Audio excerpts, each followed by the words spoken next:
Hello Math 45 students, this is your instructor. We are going to pick up on page 28, section 2.7, which is solving inequalities. So a linear inequality. The graph of a linear inequality is one variable, and one variable is the graph on the real number line of all solutions of the inequality. So below you can see some examples. All real numbers less than 2. So since it's less than 2, then it's an open circle and it's pointing to the left. And you can always think of it as, positive infinity is over here and negative infinity is over here. So positive infinity goes over to the right and negative infinity goes over to the left. So if something is less than, you're going to be pointing towards negative infinity. That's where the smaller numbers live. Versus, for example, all real numbers greater than -1. So it's greater than, so -1, there's an open circle, and it's pointing towards infinity because that's where the bigger numbers are at. Now, if there's a line underneath it, that's the or equal to. For example, all numbers less than or equal to 4. So at 4, it's a filled in circle. So that's the key there, is if there's a little line underneath it, that represents the or equal to, and that represents a filled in circle. Okay, or in particular, if you're writing in interval notation, that's going to represent your brackets. Okay, and also for infinity or negative infinity, you're always going to have parentheses because you can never reach infinity. Okay, so for example, you would have from negative infinity to positive infinity as your minimum value and your maximum value, because interval notation always goes from your minimum to maximum value. And since you can never count to infinity, right? You can count 1, 2, 3, 4, 100, 1,000, a million, a billion, but you don't know that one number before infinity. It's not possible. So that's why you're always going to be using the parentheses there, because you can't count to infinity. It's infinite. And of course, we also have something called set builder notation. So what that is just something that is the set of all numbers such that it's, let's say the argument is x greater than 0, okay? So let's look at these examples below. For part A, it says solve the linear inequalities and write your answer in interval notation. So remember that interval notation represents your minimum value to your maximum value, and it can either be parentheses, it can be brackets, it can be parentheses and a brackets, or a bracket and parentheses. Those are kind of your 4 options. So here, if I were to solve for it, I would add 15 to both sides, so I can get that x is less than a positive 19. And if I were to draw this out, there is my number line. And the number that I would put here, well, there's definitely a 0, and 19 is over here. And since it's x is less than 19, it's an open circle. And remember, over here I have positive infinity on the right-hand side and negative infinity on the left-hand side. So I'm going to say less than is going to go towards the numbers that are smaller. So it's going to be going towards negative infinity. That is my graph. I'm a very visual person, so I like to graph it out, and then it's easier to do my interval notation. So because it keeps going on forever towards negative infinity, I have negative infinity. So that's my minimum value. And my maximum value is a positive 19. Because it's an open circle on the graph, it's going to be parentheses. Okay, so now let's look at part B. So for this one, it's a few more steps, but it's the same process. I want to get the x isolated. So I'm going to go ahead and add 1 to both sides. That is going to give me a negative 2x greater than or equal to a positive 6. Now I'm going to divide by a negative 2. When I divide by a negative 2, I get x, and I get a negative 3. So what happens when you divide by a negative value is that this inequality switches direction. So whenever you divide or multiply by a negative number,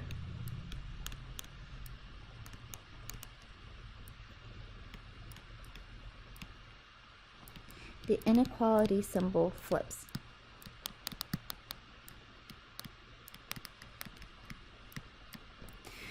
So now I have x is less than or equal to 3. So if I were to draw my graph, just to kind of help me out here, then I would have 0 over here and negative 3 over here. And since it's x is less than or equal to 3, it's a filled in circle. And less than is going to go towards negative infinity. So my minimum value goes from negative infinity, and my maximum value is negative 3. And because it's or equal to, there's a line underneath the inequality. It's a filled in circle. So I'm going to have brackets. So it's my minimum value and my maximum value. Okay. So now for part C, it's the same process. You just have to pick a side where you want to have your x's. So I'm going to go ahead and just have my x on my left-hand side. That's just my training. It doesn't really matter. So I would have 13 minus a 17x greater than or equal to a negative 4. So then from here, I would subtract 13 from both sides. So we're going to have a negative 17x greater than or equal to, and negative 4 and negative 13 is going to give me a negative 17. Now I'm going to divide by negative 17 on both sides. So remember, I would have x, and negative 17 divided by negative 17 is a positive 1. And because I divided by a negative, the inequality switches. So now it's x is less than or equal to a negative 1. So if I were to draw this out,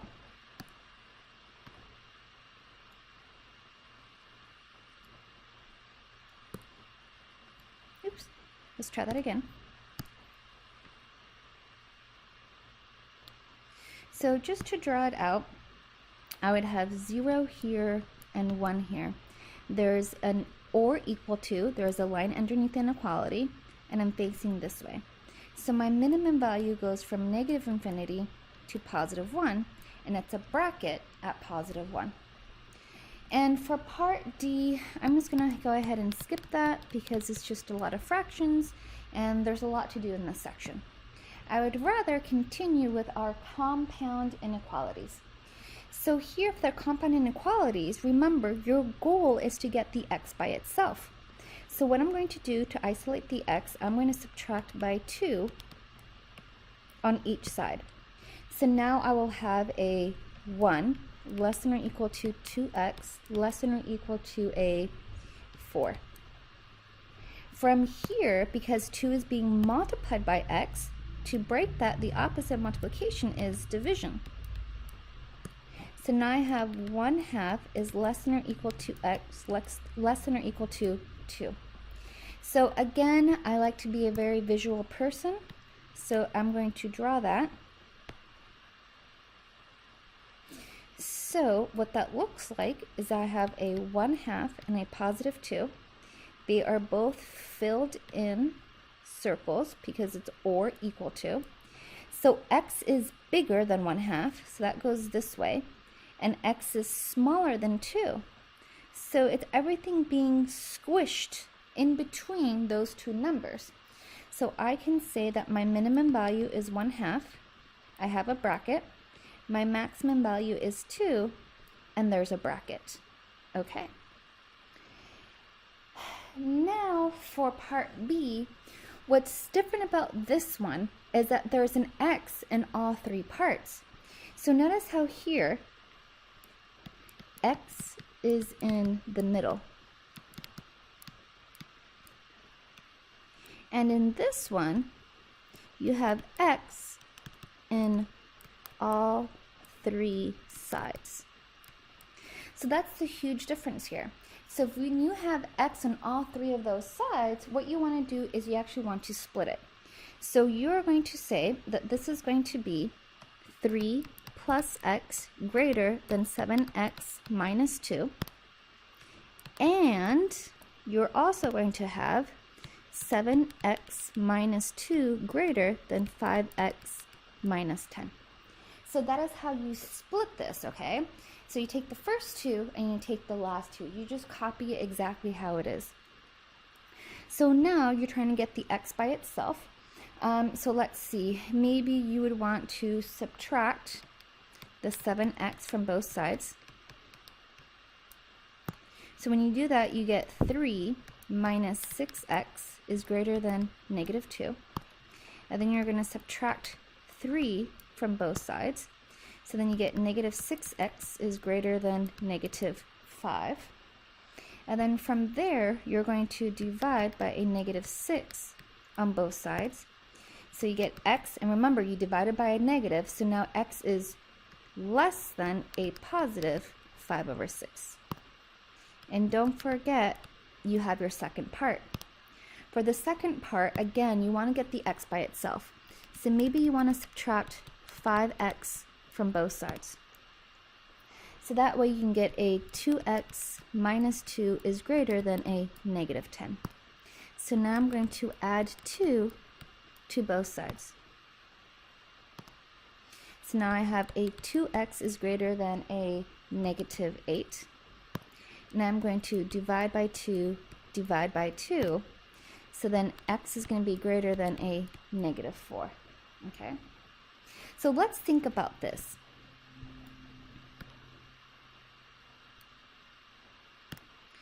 So we have the number 5, 6, and it's positive. You can think of you have 0 in between. And you also have a negative 4 as well. Okay? So what this saying is, it's saying that at negative 4, x is greater than negative 4. So if x is greater than negative 4, you're going this way. Okay? And now for the green, it's saying that x is less than 5, 6. So that's going over here. Okay? So now you want to inspect that word and. What does and really represent? Well, the and is going to represent the overlap. So it represents the overlap. So you want to know where it's green and blue in your graph. So where it's green and blue, that's in between here. So the way I'm going to write this is going to be parentheses, negative 4 to a positive 5, 6. So that will be my answer. Okay. Now we're going to worry about our absolute value inequalities. So if I have the absolute value is less than a number, then what you do is you take the negative of that number and you kind of smush it in between the positive of it. Now, if I have x is greater than a number, then you're going to have to split it. So then x is less than the negative number, or x is greater than that positive number, okay? And of course, we also have some special cases. If an absolute value is less than a negative number, you say no solution. If x is greater than any negative number, then you say it's infinite solutions. So for all of my special cases here, you want to know whether or not the absolute value is going to be less than any negative number. So negative numbers.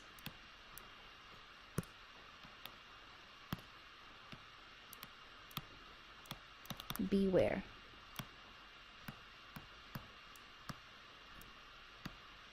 So you really want to be careful in case you have any negative numbers.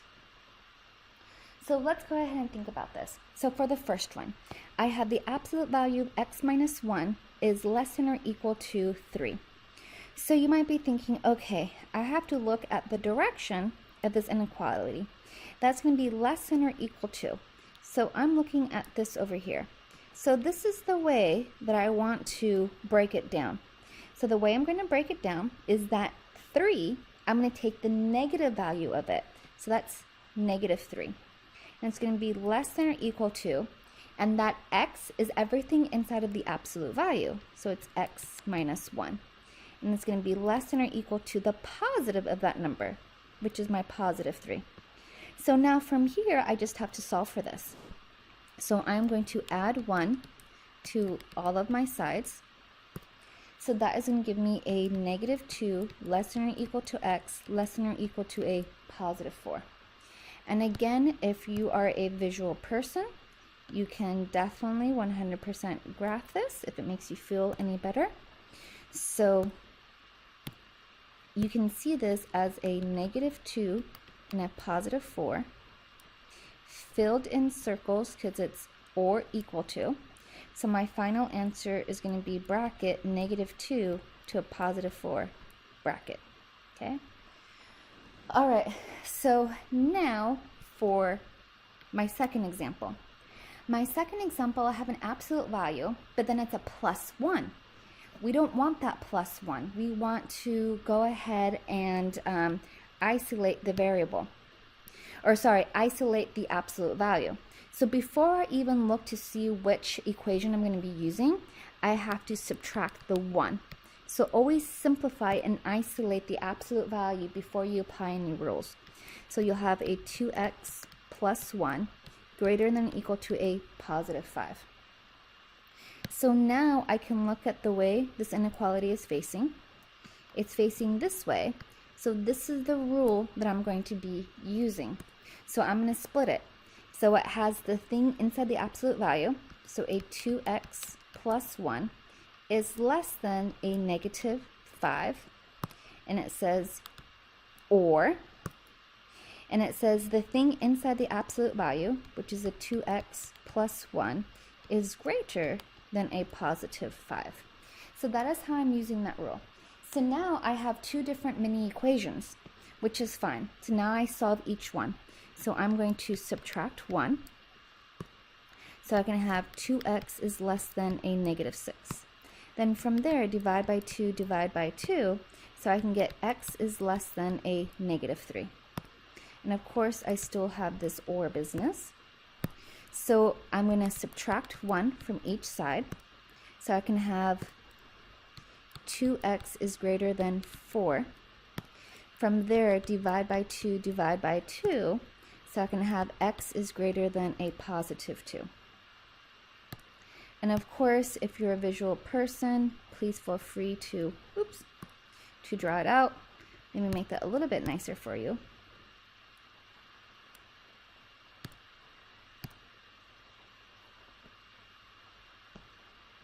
Oh, I don't like. Okay, that's better.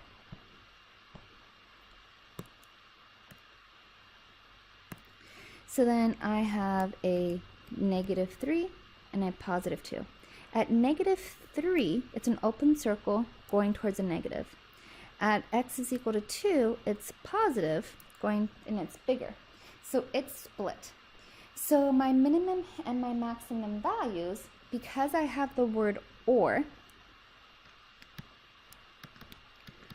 represents everything.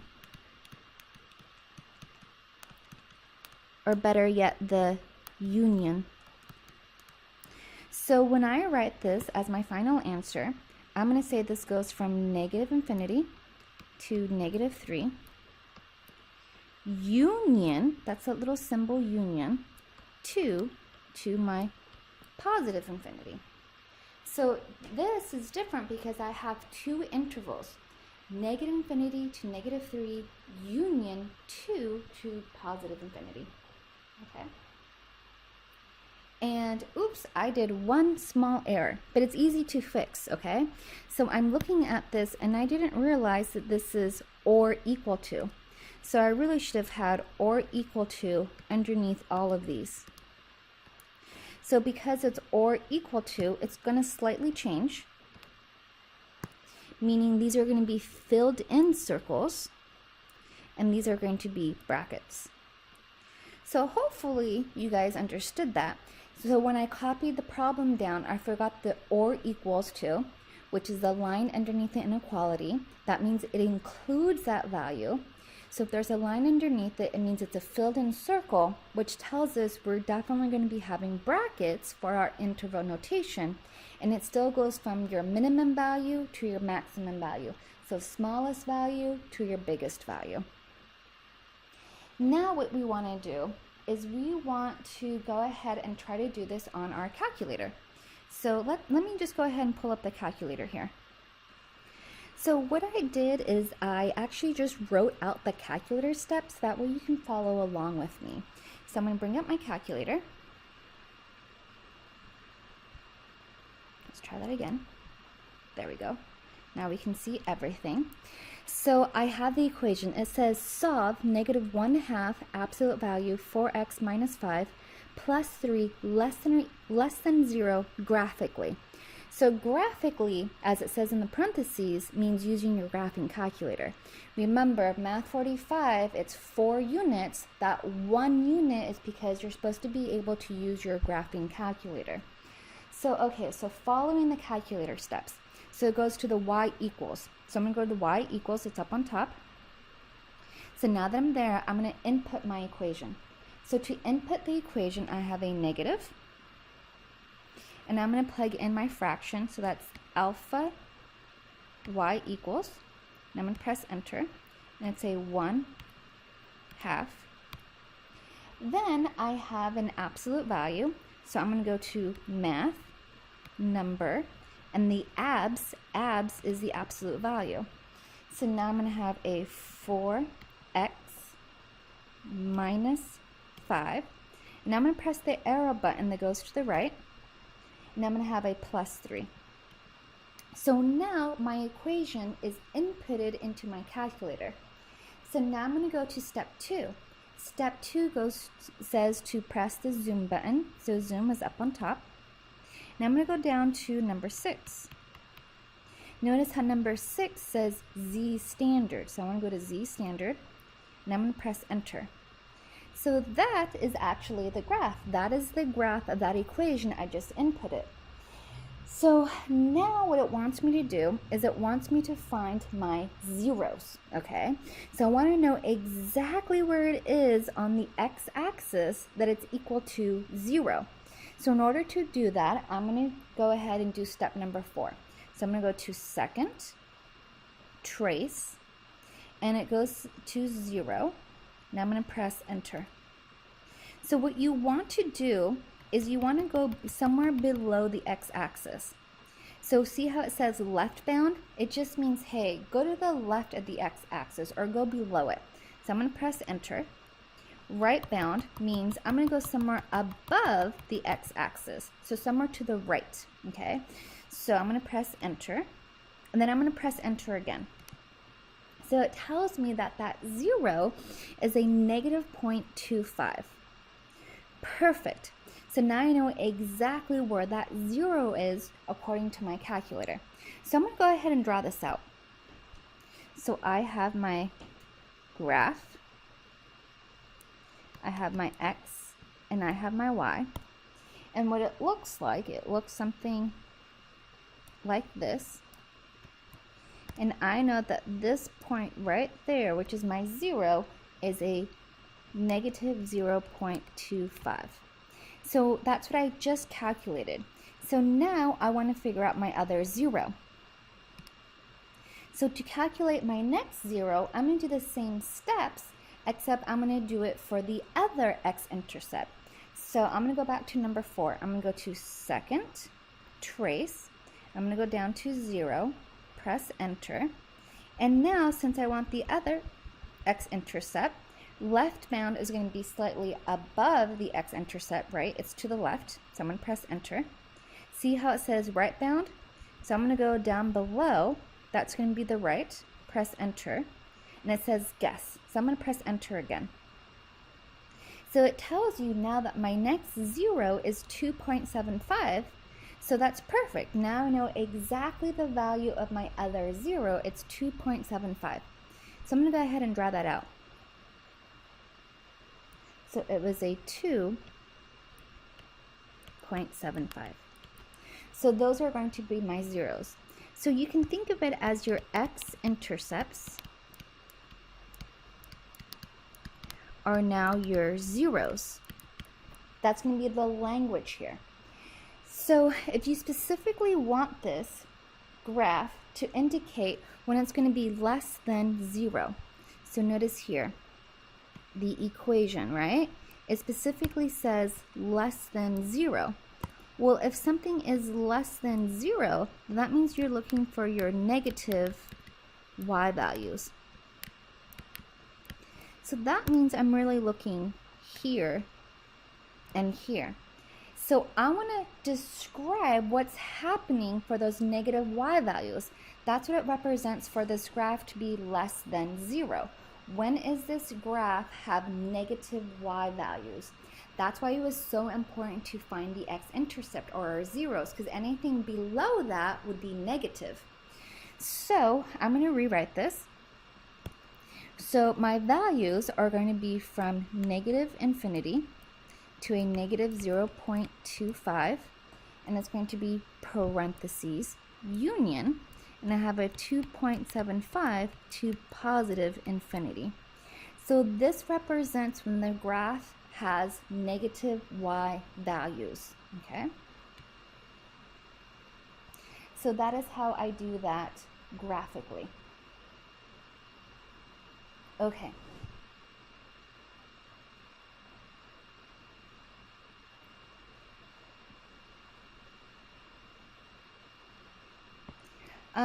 For the next one, it's very similar, so I'm just going to go ahead and skip that. I don't want to make this video too long. So we're going to go into our quadratic inequalities. I'd rather spend more time here. So to solve quadratic inequalities, we will use the test point method. So in order to use the test point method, here are our steps. We're going to find the boundary points. So let's go ahead and do that. So if I have x squared plus 5x plus 6, I want to find my boundary points. So step 1, boundary points.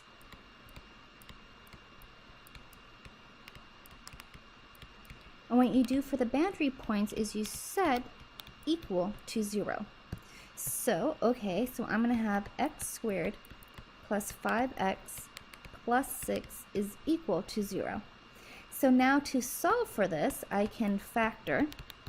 So if I were to factor, that multiplies to 6, I would say it's plus 2 and positive 3. So that x plus 2 is equal to 0. So x is equal to negative 2. X plus 3 is equal to 0. So x is equal to a negative 3. So now I have found my boundary points. So boundary points. So now I've done step number 1.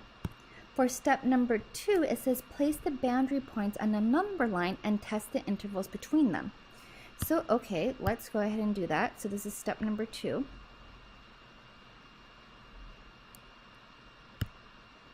So step number 2. Here is my number line, and I'm going to place those boundary points. So I have a negative 3 and a negative 2. So testing the intervals between them, what that really represents is when are the numbers going to be positive or negative. So for example, let's pick a number that lives over here. Why not choose, and this is a random guess, so let x equal, I don't know, to negative 4. So we're going to plug in negative 4 into my original equation and see what we get. So we have the x squared plus 5x plus 6.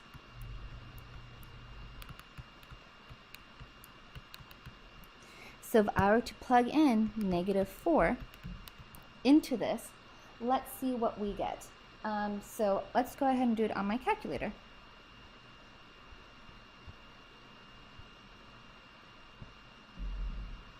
So I'm going to clear all this, move this over just a tad. So I have parentheses negative 4 squared plus 5 times my negative 4 and then plus 6. And I end up getting a positive 2. I don't necessarily care that it's 2. I care more about the fact that it's positive. So that's what I'm going to graph from it to know that it's going to be positive. So it's going to be positive, okay? So now we want to choose a number in between over here. So I don't know, maybe I want to change the color here. So maybe we want this x value to equal a negative 2.5. So I'm going to plug it into my original equation, and when I do, I get a negative number, okay? And now let's pick something over here. Let's say x is equal to 0. I plug it into that original equation, and I get a positive number, okay? So remember, I'm using my calculator to do those. I did it for the first one. You guys can do it for the second and third one. I just know that it's going to be negative and positive. So now, because this specifically says that it's going to be less than 0, then what you want, since it's less than 0, what numbers are less than 0? Negative numbers. So you are going to want negative intervals. So your negative interval is here. So step number 3, write your answer in interval notation.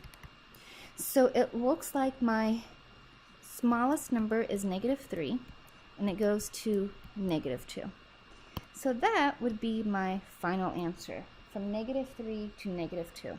That would be my interval notation. Okay. I hope that helps. So the next example is the same thing. The only difference here is that it's not equal to 0, so we're going to set it equal to 0. So remember, step number 1, find the boundary points.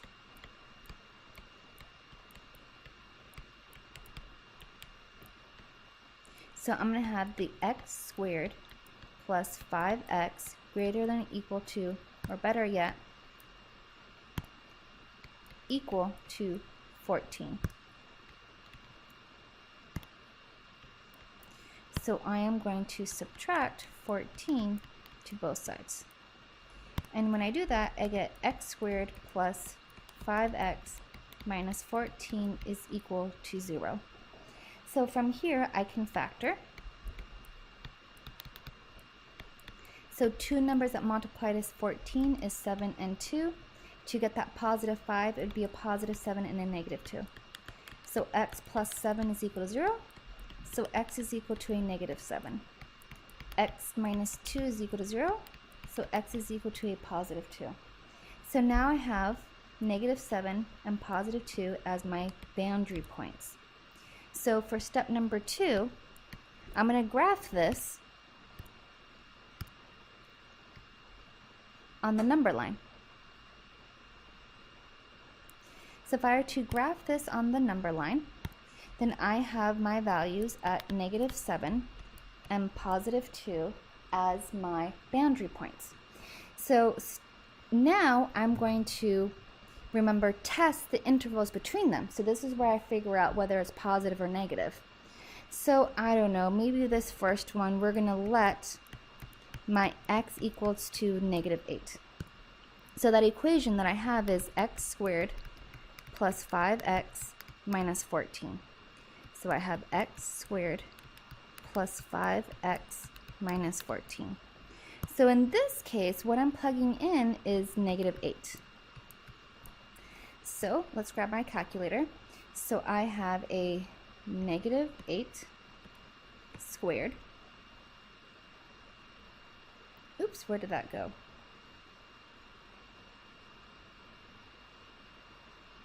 Sorry about that, guys. Okay, so here we go.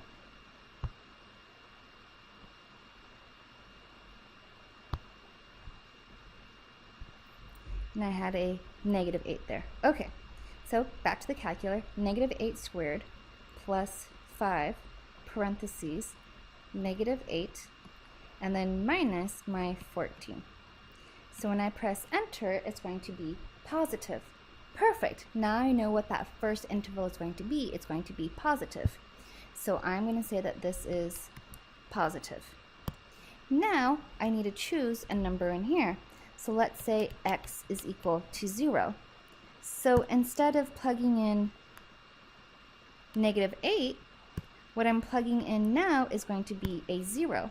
So if I plug 0 in, well, 0 squared is 0. 0 times anything is 0. So I'm going to get a negative 14. So it's going to be negative. Okay. And then for the last one, we are going to have something that's going to be something bigger than 2. So I don't know, let's say x is equal to a positive 3. Well, if I have positive 3, then when I plug that into my calculator, I have 3 squared, which is 9, plus 15. So 9 plus 15 minus 14, that's definitely going to be a positive number. So now I have my positive number. And remember here, you can think of this as x squared plus 5x minus 14 greater than or equal to 0. So here, my interval is going to be greater than or equal to 0. So anything that's greater than 0 is going to be your positive intervals.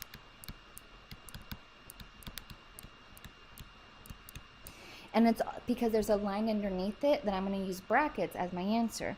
So my positive intervals are here and here. So for step number 3, my final answer is going to go from negative infinity to negative 7, bracket, union, 2 to positive infinity. Okay? And so that would be my final answer there. Okay, well that is the end of chapter 2. Hooray! Okay, so if you guys have any questions, please feel free to email me. Thank you.